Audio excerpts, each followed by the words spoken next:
नमस्कार। आज की इस बेहद खास चर्चा में हम एक बहुत ही प्राचीन और दिलचस्प कहानी के स्रोत का गहराई से विश्लेषण करने जा रहे हैं। वरिष्ठ अधिकारियों और लीडर्स के लिए ये सिर्फ एक पुरानी लोक कथा नहीं है, बल्कि उच्च स्तरीय नेतृत्व और दस्तर की राजनीति यानी ऑफिस पॉलिटिक्स से निपटने का एक मास्टर क्लास है। कहानी है एक राजा और उसके सबसे वफादार मंत्री यानी वजीर की। जब काम के माहौल में गलतफहमियां पैदा होती हैं या कोई जानबूझकर छवि खराब करने की कोशिश करता है, तो खुद को कैसे सही साबित किया जाए, ये हम इस कहानी के मूल संदेश से समझेंगे। ये पूरी चर्चा इस बात पर केंद्रित है कि कैसे एक लीडर के कर्म उसकी बातों और स्पष्टीकरणों से कहीं ज्यादा ताकतवर होते हैं। चलिए सीधे इसमें उतरते हैं। ठीक है, तो आइए एक ऐसी स्थिति पर विचार करते हैं। मान लीजिए किसी पर बहुत बड़ा और झूठा आरोप लगा दिया गया है। ऐसे में किसी भी इंसान का पहला कदम क्या होता है? जाहिर है वो खुद को सही साबित करने के लिए चीखता है, तर्क देता है और अपनी सफाई में हजार बातें कहता है। लेकिन जरा सोचिए क्या होता है जब सामने वाला व्यक्ति सुनने के लिए ही तैयार ना हो, जब शब्द बिल्कुल बहरे कानों पर गिर रहे हों, तब बेगुनाही कैसे साबित की जाए? इसी अहम सवाल का जवाब हम एक राजा और उसके सबसे वफादार वजीर की कहानी के जरिए तलाशने वाले हैं। एक ऐसा पल जब शब्दों की कोई कीमत नहीं रह गई थी और सिर्फ कर्मों को ही आगे आकर बोलना था। अब इस कहानी की पृष्ठभूमि को समझना बहुत जरूरी है। यह कोई साधारण रिश्ता नहीं था। पूरे 30 सालों तक उस वजीर ने राजा की बेदाग सेवा की थी। उसने राजा के हर फैसले को सही साबित किया और राज्य के लिए अनगिनत व्यक्तिगत त्याग किए। यहां तक कि राजा को खुश रखने के चक्कर में उसने कई लोगों से दुश्मनी तक मोल ले ली। राजा को भी उस पर अटूट विश्वास था, लेकिन यही अटूट विश्वास दरबार के बाकी मंत्रियों की आंखों में बुरी तरह खटकने लगा। सच कहें तो ये बिल्कुल आज के कॉर्पोरेट जगत की तरह है ना? जहां किसी की शानदार सफलता उच्च स्तर पर गहरी राजनीतिक साजिशों को जन्म देती है। महीनों की साजिश के बाद दरबारियों ने कुछ ऐसे झूठे और एकदम पुख्ता दिखने वाले सबूत राजा के सामने पेश किए, जिनसे यह साबित हो गया कि वजीर राजद्रोह कर रहा है और दुश्मनों के साथ मिलकर गद्दी हथियाने वाला है। शून्य, जीरो। जी हां, राजा ने अपने सबसे वफादार वजीर को अपनी सफाई देने का ठीक शून्य मौका दिया। 30 साल की वफादारी, अनगिनत कुर्बानियां और वो अटूट विश्वास, सब कुछ बस एक पल में शून्य हो गया। साजिशकर्ताओं ने कहानी इतनी चतुराई से गढ़ी थी कि राजा ने बिना एक भी सवाल पूछे, बिना वजीर का पक्ष सुने, उसे सीधे अपराधी मान लिया। यह एक बहुत ही कड़वी सच्चाई है। प्रोफेशनल दुनिया में भी एक छोटी सी अफवाह या झूठा सबूत दशकों की मेहनत पर पानी फेर सकता है। सच है, जब सत्ता और पद का डर पैदा होता है तो अच्छे अच्छे फैसले लेने वाले भी अंधे हो जाते हैं। बिना कोई सफाई सुने राजा ने वजीर को सीधे मौत की सजा सुना दी। और ध्यान दीजिए, ये कोई साधारण मौत नहीं थी। उस समय का ये सबसे खौफनाक दंड था। वजीर को उन खूंखार जंगली शिकारी कुत्तों के बाड़े में फेंका जाना था, जिन्हें खास तौर पर इसी काम के लिए पाला गया था। ये आज के समय की तरह कोई साधारण एचआर वार्निंग या सस्पेंशन नहीं था। ये कुत्ते इंसान की चमड़ी उधेड़ देते थे और हड्डियां तक नहीं छोड़ते थे। ये एक ऐसा पल था जो किसी भी इंसान को पूरी तरह से तोड़ कर रख दे। वजीर के सामने एक बहुत बड़ा संकट खड़ा था। उसका करियर, उसकी प्रतिष्ठा और उसकी जान, सब कुछ खत्म होने के कगार पर था। अब ऐसे भयावह क्षण में कोई भी आम इंसान क्या करता? शायद राजा के पैरों में गिरकर रोता, गिड़गिड़ाता या फिर साजिशकर्ताओं को गालियां देता। लेकिन वजीर ने ऐसा कुछ नहीं किया। उसने एक रणनीतिक कदम उठाया।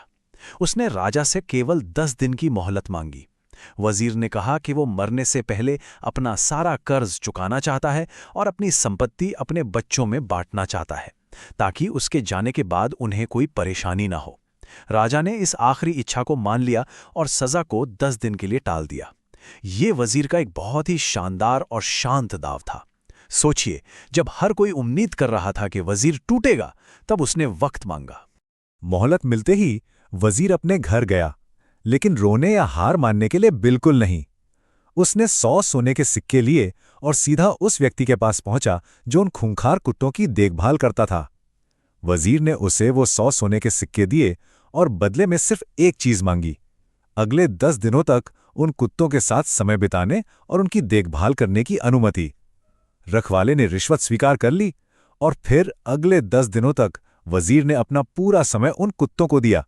उसने उन्हें अपने हाथों से खाना खिलाया, उन्हें नहलाया और उनके साथ खेला। उसने अपना ध्यान शब्दों की निरर्थक जंग से पूरी तरह हटाकर एक ऐसे काम पर केंद्रित किया जो ठोस और वास्तविक था। और फिर वो दिन आ ही गया, 11वां दिन पूरा दरबार इकट्ठा था। राजा अपनी जगह पर बैठा था और वजीर को हाथ पैर बांधकर लाया गया। दिल की धड़कनें एकदम तेज थीं। वजीर को उस खौफनाक बाड़े में उन भूखे और खूंखार कुत्तों के सामने फेंक दिया गया। दरबारियों को लगा कि बस अब अगले ही पल वजीर की चीखें गूंजेंगी और उसका अंत हो जाएगा। लेकिन बाड़े के अंदर जो नजारा था ना, उसने सभी की सांसें रोक दी।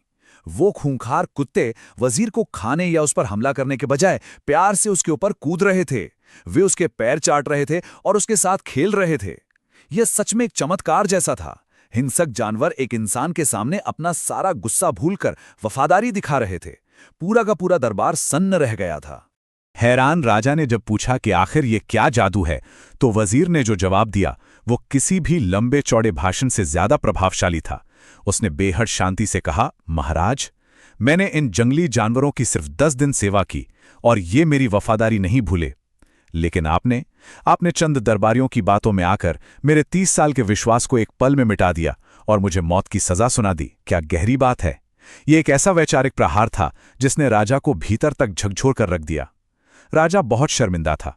उसे अपनी भयानक गलती और वजीर की बेगुनाही का पूरी तरह से एहसास हो चुका था।